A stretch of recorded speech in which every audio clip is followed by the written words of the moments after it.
Jesus nos abençoe, que Ele nos ilumine, que Ele nos proteja. É uma alegria renovada estar aqui nessa casa.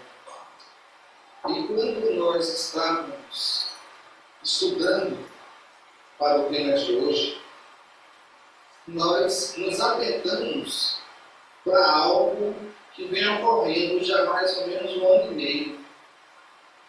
Nós falamos aqui na Sheila 4, 5 vezes no ano. E nós começamos a notar que de 2 anos para cá, os nossos temas têm sido uma sequência, como se cada palestra nós conversássemos do ponto que terminou a anterior. E quando nós estávamos pensando nessa coisa, nesse mecanismo, nesse fato, veio a seguinte pergunta: quem você tem certeza que assistiu todas essas palestras, que esteve no Sheila, em todas essas palestras? E aí veio a certeza absoluta, eu. A única pessoa que eu podia ter certeza que esteve em todas era eu. E, consequentemente, eu percebi que talvez esses temas sejam direcionados para mim mesmo. Quem não vive conflitos? Quem não experimenta os conflitos na vida? Aí chego aqui hoje sentadinho, quando o Milani começa a fazer a oração, ele começa a citar: vamos orar por fulano que desencarnou no dia tal. Orar por ciclano que faleceu no dia tal. E aí eu pergunto, quando vocês ouvem isso, o que é que vocês sentem? Porque um dia o Milani pode estar aqui lendo o nome de vocês. Não é verdade?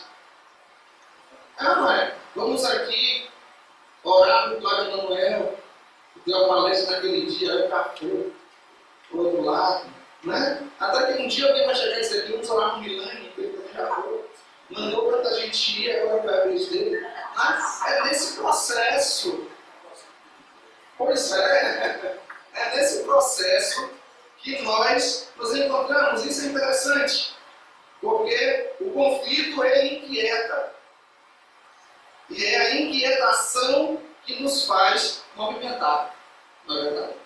Quando tudo está ali maravilha, a gente fica... Não? No momento em que as coisas começam a remexer dentro de nós, mesmo que por fora aparentemente esteja tranquilo, o conflito se instala. E aí, com a nossa inquietação, nós damos um passo à frente, evoluímos, né? Às vezes caímos, né? Muitas vezes caímos. Essa moça aqui mesmo caiu, a nossa está rasgada. Você vai caindo na vida e vai ficando as marcas, não é verdade? Mas em realidade, todos nós buscamos o prazer. Porque o prazer nos serve de estímulo para a vida. Na verdade. Quantas vezes nós falamos, poxa, eu adoro, eu gosto muito de fazer isso, eu tenho prazer em fazer. E nós nos sentimos motivados em fazer, porque aquilo nos dá prazer. Mas quando a vida começa a nos trazer dissabores, nós falamos muitas vezes, eu não quero viver assim. Eu não vou suportar viver assim por muito tempo. Porque o prazer em viver já não existe mais em mim.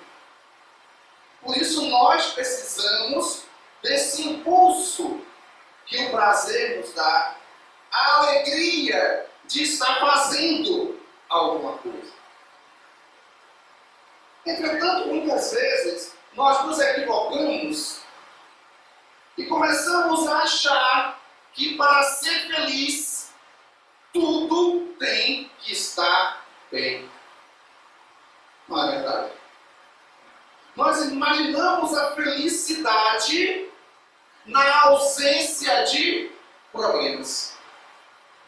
Imaginamos a felicidade na ausência da dor, das dificuldades, dos obstáculos, do desejo, da vontade não realizada. Entretanto, essa felicidade ainda não se instalou na Terra. Aquele que acha que será feliz aqui, quando não tiver mais problemas, ele vai ter que esperar um bom tempo. Porque o mundo vai ter que passar de provas e expiações para a regeneração, vai ter que passar de regeneração para um mundo feliz, até chegar ao mundo celeste. Ele vai esperar alguns bilhões de anos. O interessante é aprender a ser feliz, mesmo quando a vida não está do jeito que nós desejamos. No enfrentamento das dificuldades, no enfrentamento dos problemas, na situação vivencial que não nos agrada e muitas vezes não há como fugir. Mesmo assim, é possível ser feliz. É que nós temos uma tendência a observar o negativo. E eu lembro, nós fazíamos atendimento de fisioterapia a uma paciente que ela teve um ataque, um acidente vascular encefálico, e ela ficou com um lado do corpo paralisado. E aí lá um dia, depois da fisioterapia, ela sozinha conseguiu fazer esse movimento, ó.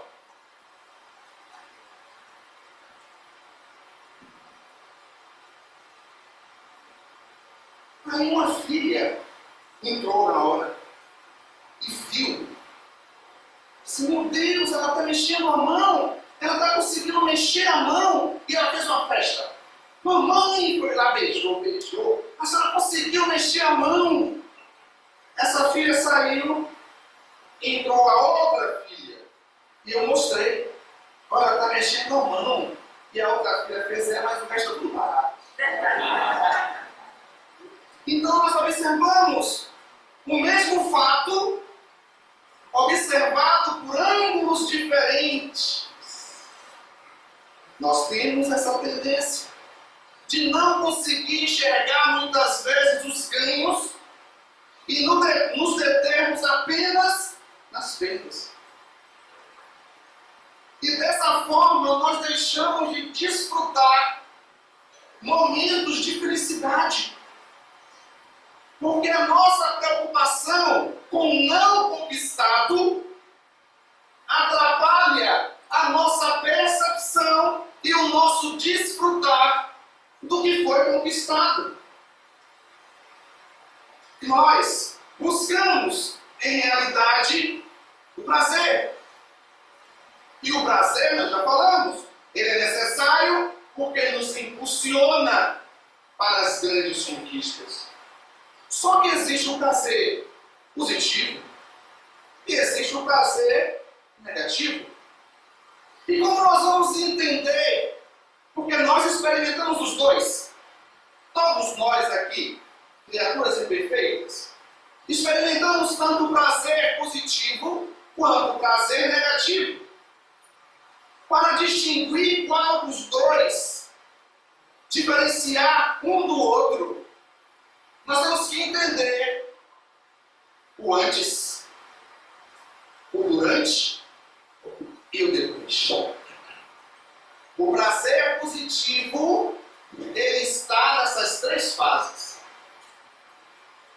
O prazer negativo, ele pode ter o antes, ele pode ter o durante.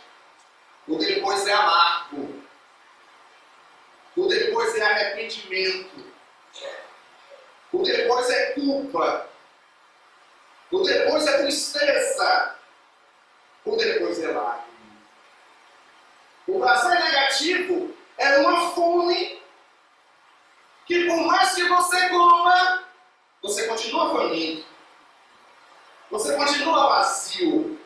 Você percebe que falta alguma coisa. Quando ele acaba, você fica sem rumo. Você se sente inquieto, inquieta. Meu Deus, está faltando alguma coisa. O prazer positivo não. O prazer positivo, ele tem antes a expectativa. Ele tem o durante, no executar, no sentir, no perceber. E ele tem o depois, que lhe traz uma sensação de tranquilidade. Uma sensação de paz. Uma sensação de reconforto.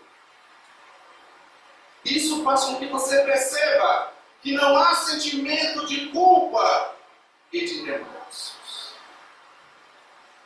Quantas vezes nós nos encontramos, por exemplo, numa reunião mediúnica, naquele dia que nós estamos bem, e coincidentemente todos os trabalhadores estão bem, e a reunião transcorre de uma forma deliciosa. E quando acaba a reunião, a gente fala, meu Deus, que coisa boa, como foi bom! A gente vai para casa flutuando. Um trabalho de evangelização infantil. Um trabalho de uma palestra. A visita no asilo. O suprir da necessidade de algum companheiro, de algum amigo. Nos traz um prazer imorredor. Um prazer constante. Hoje, nós vivemos um momento do exacerbar das paixões, do exacerbar da sexualidade, do exacerbar dos instintos primitivos que nós ainda trazemos através de um atavismo para os nossos dias, na busca do prazer. Desse prazer que depois traz angústia. E muitas vezes nós observamos que nós criamos para nós mecanismos de fuga. Teve um dia que minha esposa me chamou a atenção. Nós moramos num bairro muito populoso. Num bairro pobre, que é a Liberdade. E aí de manhã, nós saímos para uma atividade, nesse dia foi um seminário que nós fomos fazer, e de manhã cedinho tinha um grupo com um carro levantado, no fundo, a mala, um som estridente, cerveja, já de manhã. E aí nós fomos para o trabalho, voltamos do trabalho, 2 horas da tarde, eles estavam lá, aquela gargalhada, aquelas risadas, e minha esposa chegou e disse, onde é que eles arranjam tanta felicidade? Eu não consigo entender. E nós respondemos a ela, isso não é felicidade, isso é desespero. Porque isso é um mecanismo psicológico de fuga. Enquanto eles estão ali no som estridente, na utilização dos alcoólicos e de outras coisas mais, eles não pensam na própria vida. Eles anestesiam a consciência. Eles não pensam nos seus próprios conflitos. Eles fogem. Não são inspiradores de inveja, mas de compaixão. Porque um dia a vida pega na curva e chama a criatura para refletir. Se você teve a oportunidade oportunidade para refletir de uma forma espontânea, você avança. Mas se você não quis, a vida te convida de forma compulsória a refletir na sua própria existência. Então, eles buscam através dessas fugas psicológicas se distanciar de si mesmos. Naquele momento, eu lembro de uma música, aquele compositor que era do Barão Vermelho, não sei se o nome dele sempre, né? Ele fala aqui, ele vai falando na música, normalmente ele diz assim, porque gargalhar ou rir muito alto, alguma coisa assim, é desespero. E é desespero. É desequilíbrio.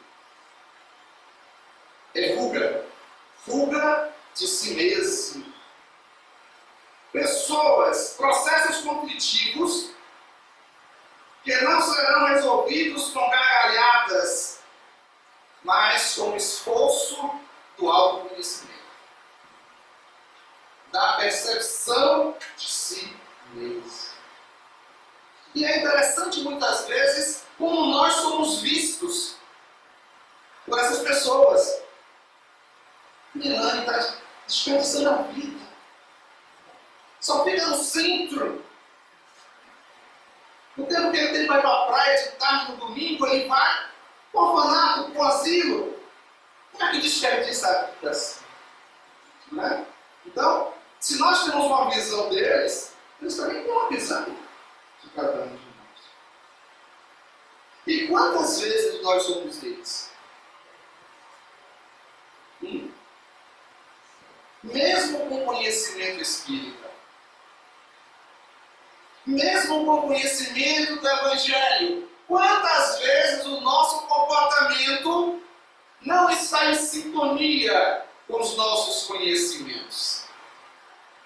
Quantas vezes a nossa atitude não está em ressonância com a nossa fé? Por isso que nós repetimos, nós estamos em processo. Por isso que nós insistimos em dizer, quando ele pergunta, como você está? Ah, estou ótimo. Isso é preocupante? Está ótimo, hoje em dia, é preocupante. Não é? Porque muitas vezes está ótimo é uma percepção equivocada de si mesmo. É uma percepção equivocada da situação em que se vive. É uma expressão de que alguém que está fugindo de si mesmo. Então, quando alguém me pergunta, Padre Manuel, como você está? Eu prefiro dizer, eu estou em processo. Eu vou aqui hoje bem, amanhã não tanto. Depois da manhã eu dou uma cacetada, depois da manhã eu sou, depois eu levanto. E aí eu vou indo nesse processo de crescimento. E é necessário nós termos a consciência de onde estamos. Em que fase do processo nós nos encontramos. É como se nós fôssemos fazer um laboratório conosco.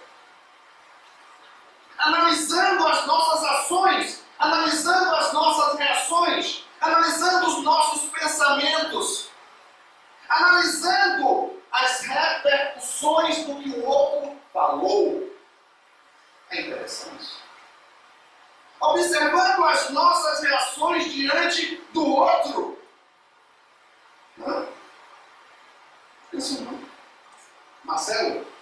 Então, se de repente Marcelo, ele está ali, ele pensa. O áudio do pessoal.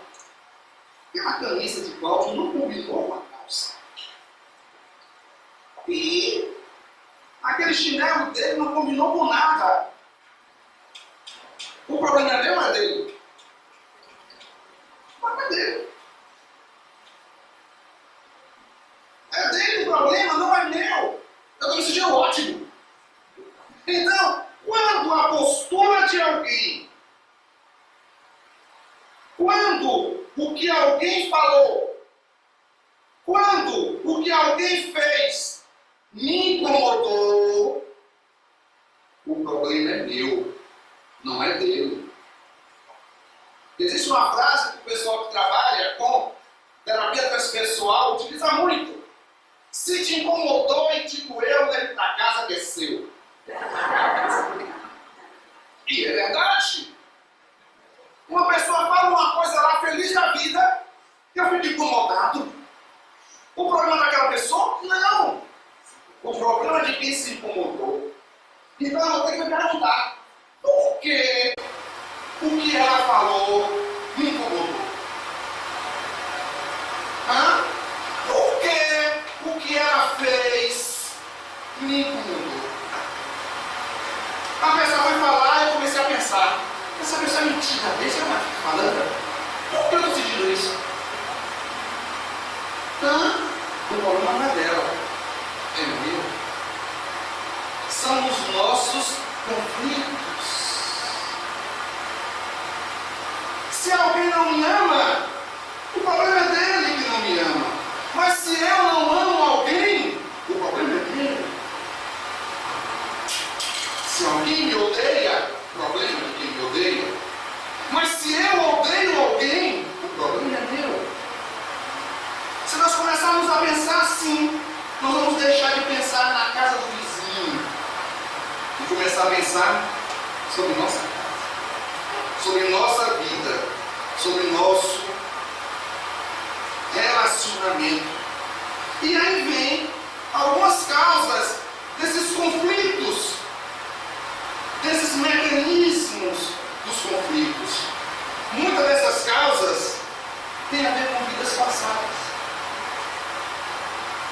encarnações passadas, onde nós trazemos para essa atual existência aquilo que não foi resolvido antes. Ou estamos colhendo a repercussão de atitudes anteriormente praticadas por nós.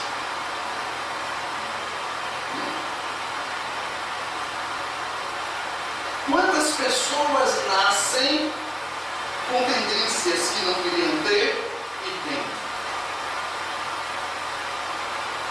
Não queria pensar e pensa.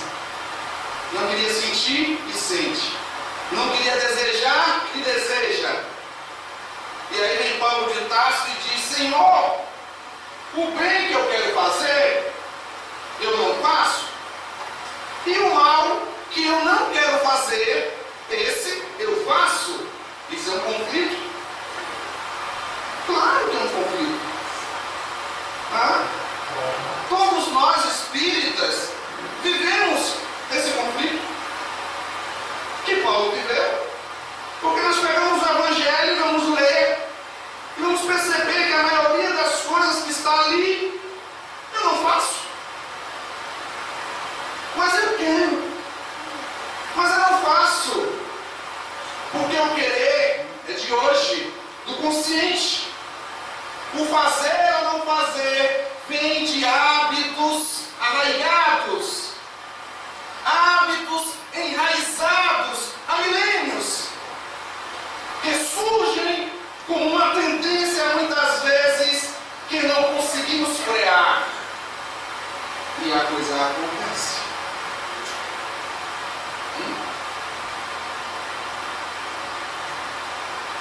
Imaginar um conflito de um espírito que traz uma característica interior, ânima feminina, e nasce num corpo que traz uma característica, ânimos do masculino, e vice-versa. Olha o conflito. O pensamento, o sentimento, o desejo não corresponde biologicamente à estrutura, ao arcabouço físico, por aquilo que se convencionou a dizer normalidade. E por isso que muitos pensam que a homossexualidade e a bissexualidade seria uma anormalidade. uma patologia, e isso é um equívoco. Conflito. Equívoco. Joana, em uma das suas obras psicológicas, ela diz que a homossexualidade não é perversão, não é doença, não é obsessão.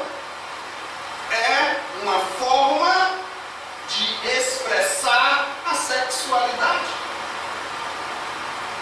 Agora, muitas vezes, o conflito maior está nas pessoas que são héteros, que não conseguem aceitar que não é hétero, que não conseguem aceitar o diferente, que tudo tem que ser padronizado. Nós necessitamos das diferenças. Precisamos.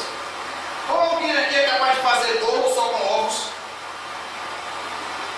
Alguém aqui é capaz de fazer bolo só com farinha do reino? Alguém aqui faz bolo só com fermento? Alguém faz bolo só com açúcar? É necessário a união dos diferentes para se fazer um bolo. Se for tudo igual, não tem bolo. Com ovo, no máximo, fica cozido. Não dá nem fazer omelete com tudo. Não é?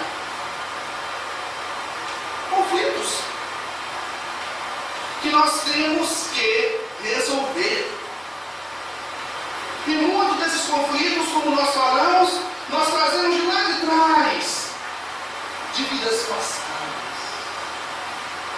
Nós lembramos agora de um caso interessante,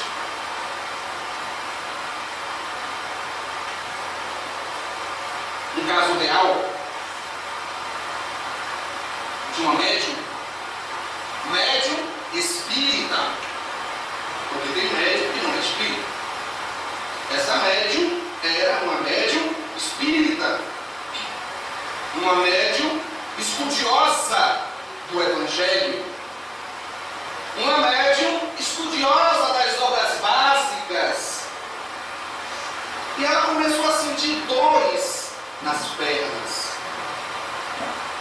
Eram dores terríveis. Eram dores que pareciam que os seus ossos estavam sendo quebrados em pedacinhos. E ela continuou no seu trabalho mediúnico e as dores foram aumentando. E ela continuou nos trabalhos aumentando e as dores aumentando. Até que um dia um espírito se comunica na reunião mediúnica. E ele disse: eu sou o responsável por essas dores que ela está sentindo. E aí o doutrinador se aproximou, né? O doutrinador que paga incêndio, o doutrinador vai lá, peraí, meu irmão, não é bem assim, vai conversar, vamos ver aqui, meu irmão, está lá. E aí ele contou a história ao doutrinador. Ele era escravo. E essa mulher era senhora de engenho. Um dia ele foge. Ele fugiu e ela mandou o capitão do mato atrás dele. O capitão do mato conseguiu prendê-lo. Trouxe de volta para o engenho. E a dona do engenho disse ao capataz: quebre as pernas desse negro fujão. E o capataz deitou ele. Tinha um aparelho como se fosse de madeira, onde colocava as pernas dentro, e ele ficava preso nas grades, deitado. E esse homem pegou barras de ferro e começou a bater nas pernas do escravo. Foram dezenas de fraturas. 2 semanas depois, ele não resistiu e desencarnou. E aí, foi aquela conversa do doutrinador: meu irmão, você está sofrendo ainda, você está preso? Começou a conversar. Até que ele disse: está certo, Você me prometeu que eu vou para um lugar onde eu possa aliviar minha cabeça. Entretanto, só deixarei ela se ela me pedir perdão. Simples. Uma médium espírita, estudiosa do Evangelho. E, para a surpresa de todos, ela diz: eu não vou pedir perdão ao negro nenhum.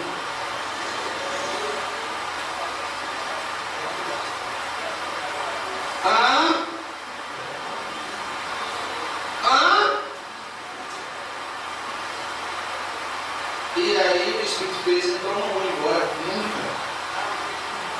Vocês ficaram bom?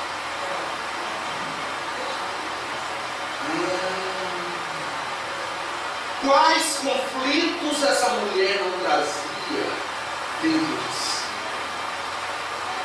Séculos depois, o racismo ainda estava enraizado nela. O interessante é que não é só ela. Salvador é uma das cidades mais racistas do Brasil. E nós se amoderamos, mecanismo de fundo.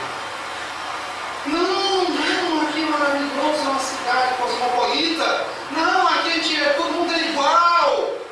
Não é não. Sinto desalentá-los, mas alegro-me em alertá-los. Não é não. O racismo está aí. E um dia a gente fala só sobre racismo aqui. E a conversa é longa. Muito longa. Mas bem, todos nós trazemos esses conflitos. Mas muitas vezes esses conflitos não são somente de vidas passadas. Dentro de cada um de nós, há grande possibilidade de existir uma criança ferida. Nós trazemos da infância muitas úlceras, que mesmo depois de adultos, elas continuam. Se você conversar, observar dois idosos conversando da infância, naquele momento eles ficam como crianças. Qualquer um de nós, em qualquer fase da vida, se começar a falar sobre a fase da infância, é como se nós buscássemos a criança que está lá dentro. Porque o mundo da criança é diferente do mundo do adulto. Quantas vezes nós observamos em programas de televisão, em telejornais, houve enchente em tal cidade, e você vê o pessoal, você acabou de chorar, pegando as coisas, e as crianças nadando, dando risada, brincando naquela água. Porque a criança não percebe essa dimensão que o adulto percebe. A criança tem um outro mundo, onde coisas simples dão prazer, trazem satisfação e basta. Não foi à toa que Jesus disse: só entrareis no reino dos céus quando se vos assemelhardes às crianças. Não no sentido do não conhecer, porque a alegria das crianças é mais pelo não conhecer do mundo que o adulto conhece. Mas, mesmo conhecendo, manter a simplicidade, manter a pureza, manter a inocência de uma criança. E muitas vezes, na infância, ficam as sementes dos conflitos na vida adulta. Quantas pessoas que se transformam em pedófilos foram abusadas quando crianças? Foram feridas quando criança. Não foram tratadas como deveriam no seu psiquismo, nos seus pensamentos, nos seus sentimentos, e crescem enveredando pela pedofilia. Quantas pessoas que foram estupradas quando crianças se transformam em estupradores quando adultos? Quantos conflitos vivem aquelas pessoas que muitas vezes são denominadas como monstros, mas na realidade dentro delas existe a criança ferida.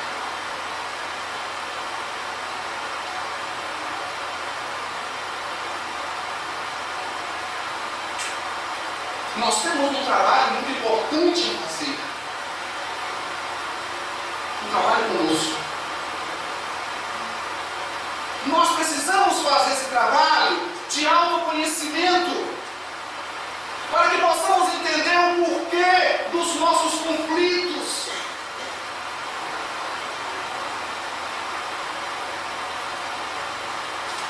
Eu já contei isso aqui uma vez, mas eu está gravando, aí eu vou contar de novo, tá certo? Naquela vez não gravou, eu vou contar de novo. Eu fui me submeter a uma terapia. Na nossa opinião, todo mundo deveria fazer terapia.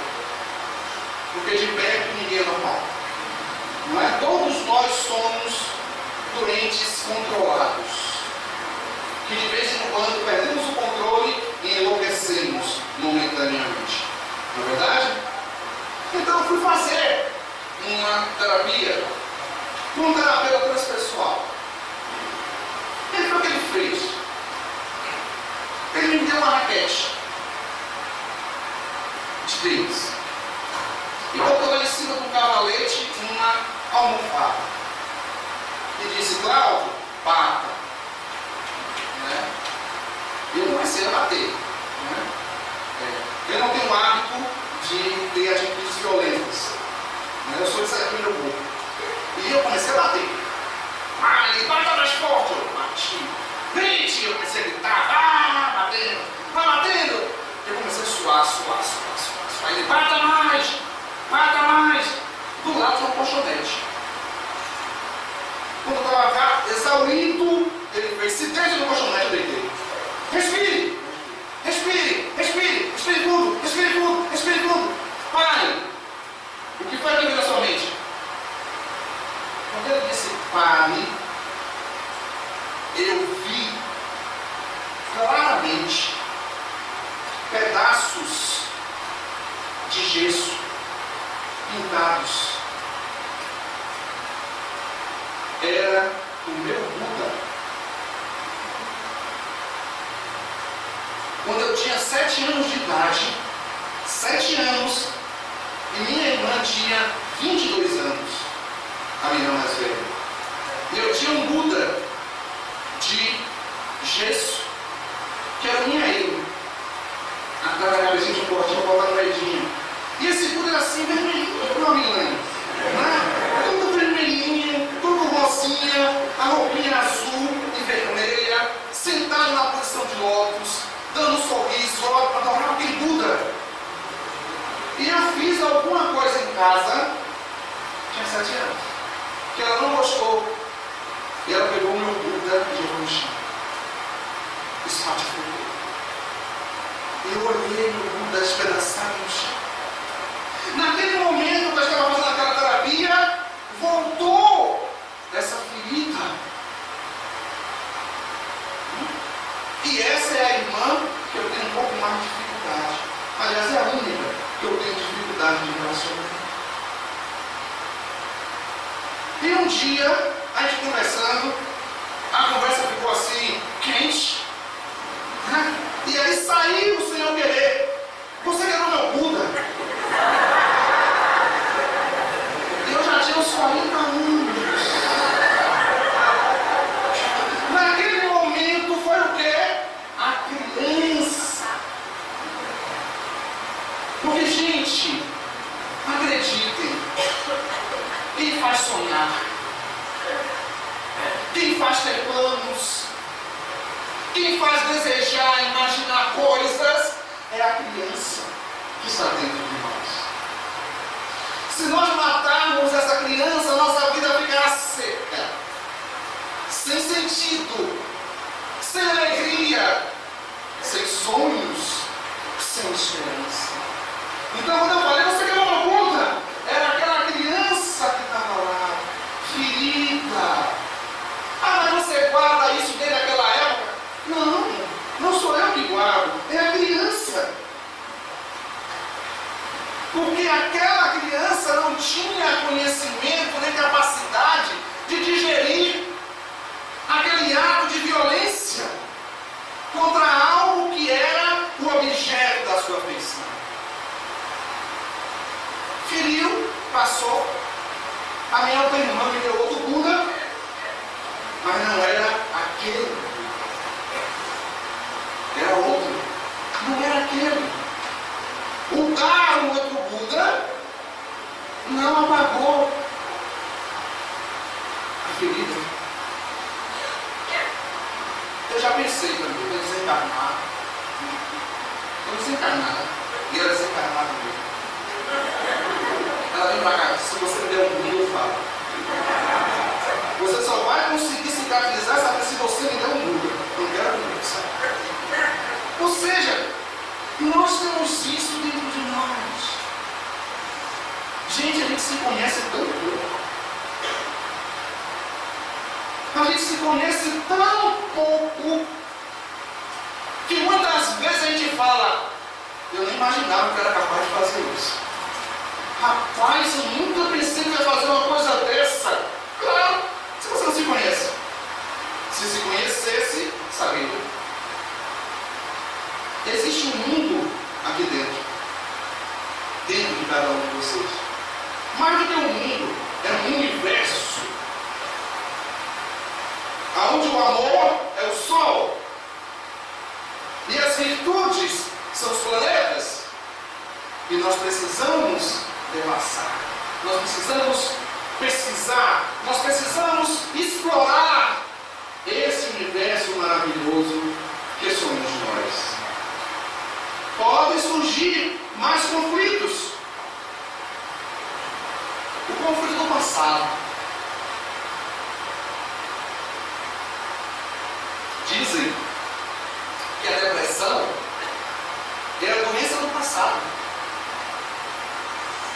A ansiedade é a doença do futuro. Né? E nós ficamos no meio. Quando nos fixamos muito no passado, ou o passado nos vem, e esse passado foi traumático, depressão. Quando ficamos agoniados com o futuro que não chega, ansiedade. Querer viver o amanhã sem viver o hoje. Querer que o dia amanheça sem viver a noite. Nós somos assim. A nostalgia patológica é a depressão. E a depressão tem uma origem no nosso psiquismo. A depressão ela se origina na culpa. Na culpa. E muitas vezes é uma culpa que você não lembra. É a depressão idiopática. A pessoa tem tudo que a gente imagina, que a gente acha que pode trazer felicidade e não é feliz. Tem tudo para ver o mundo colorido e o mundo está preto. A pessoa apresenta a anedonia, a incapacidade de sentir prazer, de sentir felicidade. Olha para trás, e nessa encarnação não veio nenhuma razão. Não veio razão para isso. E as pessoas que não conhecem a depressão como doença, costumam dizer, isso é falta do que fazer. Desocupado, tem mal de depressão. Não, isso é ignorância. Isso é incompreensão. Depressão é doença. Se você tem uma diminuição da produção de insulina, você fica diabético. doença. Talvez, em vida passada, você tenha sido muito amargo e nessa vida está sendo doce. Sim, sim, para adoçar a vida. Sim.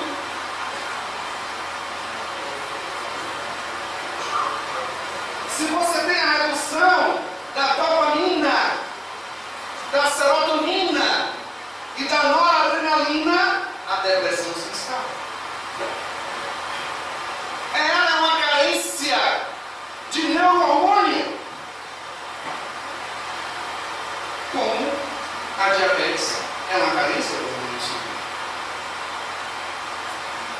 E ninguém ridiculariza o diabético, compreende, mas estigmatiza o depressivo. Ou ele é um desocupado, por estar com depressão, ou ele é maluco. Isso faz com que as pessoas não procurem assistência médica, porque nós temos preconceito. Se você tosse de Milani, vai no pneumologista. Você vai. Se o coração dá uma fisgadinha, Milani, vai no cardiologista. Você vai. Mas se você começa a apresentar um quadro depressivo, Milani, vai no psiquiatra. Eu vou para o psiquiatra, não sou maluco não. Isso é preconceito. Quando na realidade, as pessoas que nascem com depressão idiopática, que vivem conflitos dolorosos existenciais, e Joana de Ângeles, no livro Vitória sobre a Depressão, ela diz: a depressão faz mal, mas não é um mal. Porque as pessoas ditas normais utilizam o mecanismo de fuga de si mesmas através das coisas exteriores. Bora viajar. O casamento está dando certo, bora fazer uma viagem. Como se a viagem fosse resolver o problema. A minha vida está meio confusa, vou fazer uma viagem, como se eu fosse me afastar de mim mesmo. Minha vida fica aqui. Eu vou com não sei o que lá, para lá de lá. A depressão não. A depressão força a criatura a mergulhar. Ele começa a diminuir a vida de relação para ter uma vida intensa interior, cheia de conflitos.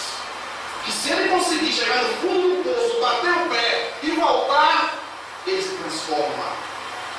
Nunca mais será o mesmo, porque se conheceu, porque foi nos seus porões, porque viu as suas sombras, porque encarou a sua realidade, porque não fugiu de si mesmo.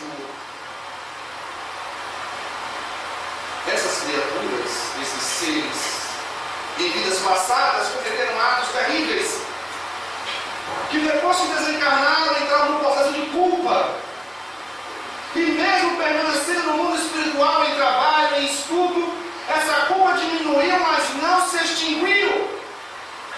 Quando ele renasce, porque a culpa se instalou no campo psíquico, essa energia da culpa vai atuar em cima das células cerebrais, as células que produzem os neurohormônios, e vai diminuir a produção deles. E a pessoa vai dizer: é uma tristeza, é uma dor que eu não sei dizer onde vem, mas parece que vem de longe. É uma coisa que eu trago comigo. Olha bem a frase. É uma coisa que eu trago comigo. Traz da onde? Traz da onde?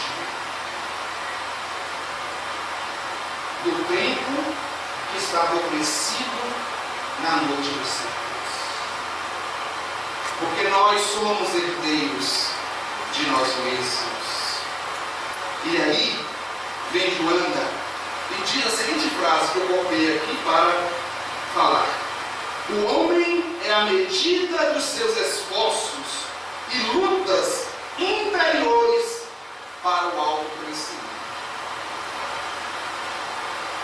Se eu vivo uma vida externa, Se eu vivo uma vida de prazeres efêmeros, eu serei uma criatura superficial. Eu serei uma criatura dominada e conduzida pelas convenções do mundo. Se sou católica, vou à missa todos os domingos comer a hóstia. Se sou espírita, vou à casa espírita beber a água vivificada e tomar o passe, Jacobite. E continuo o mesmo ser quando saio daquele ambiente. Verdade?